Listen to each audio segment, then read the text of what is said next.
গত দীর্ঘদিন লোয়ারপো ফরেস্ট রেঞ্জের পাতিয়ালা বিটের ইচারপাল কোয়ারি সংলগ্ন সংরক্ষিত বনাঞ্চল থেকে অবাধে মূল্যবান বনজ গাছ কেটে অন্যত্র পাচারের অভিযোগ উঠেছে। এ নিয়ে বন বিভাগ কুম্ভকর্ণের নিদ্রায় আচ্ছন্ন বলে অভিযোগ। প্রাপ্ত অভিযোগ মতে এসব পাচার কাণ্ডে জড়িত রয়েছে স্থানীয় একটি দুষ্ট চক্র। এ মর্মে ওই এলাকার বাসিন্দা তথা পরিবেশ প্রেমী মজির উদ্দিন জানান, বন বিভাগের উদাসীনতার সুযোগকে মোক্ষম হাতিয়ার করে কতিপয় ব্যক্তিরা রাতের অন্ধকারে বনজ সম্পদ ধ্বংস করে চলেছে।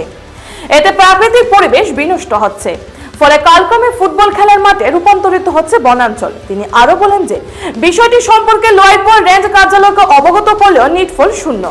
বন কর্মীরা এসব নিয়ে সচেষ্ট হলে কাঠ মাফিয়াদের জালে তোলা সম্ভব হবে। পাথারকান্দি থেকে মলয় কুমার দাসের রিপোর্ট।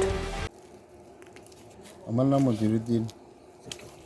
ঘটনা কুয়ারি কইনারি নিসারফার কুয়ারি ফরেস্ট ভিলেজ প্রায় মানুষে করে কয়েকজন মানুষে আর এই হাকলোর গাছায় এটা প্রায় গাছাই নারে খাটিয়া নিতরা গিয়া ডেইলি 50-60টা করিয়া খাটিয়া নিতরা এটা বহুত গাছাই নেওয়া হয়ে গেছে।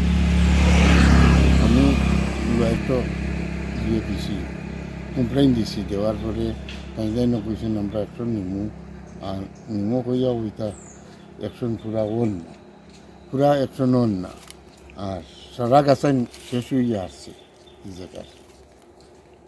এটা তো ফজল এর বাদে তার ভাই হইল গিয়া কাদির, এর বাদে তার নাম যেটাও বাবুল আর তরমুজ ওরা, আর আরও যে নিগুন নাম আকিল আরও বিশিষ্ট আরও কয়েকজন আছেন না রিওয়ালা, তারা সাঙ্গবাঙ্গ আছেন। এরারে ধরলে কানো ধরলে মাথা আইব বাকা প্রায় 7-8 মাস তাই কাটিয়েছে।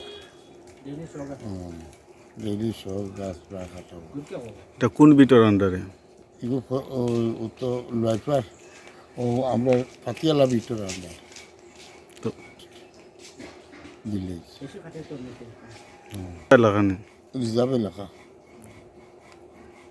এখন আমি চাই আর অ্যাকশন নেব হইতো।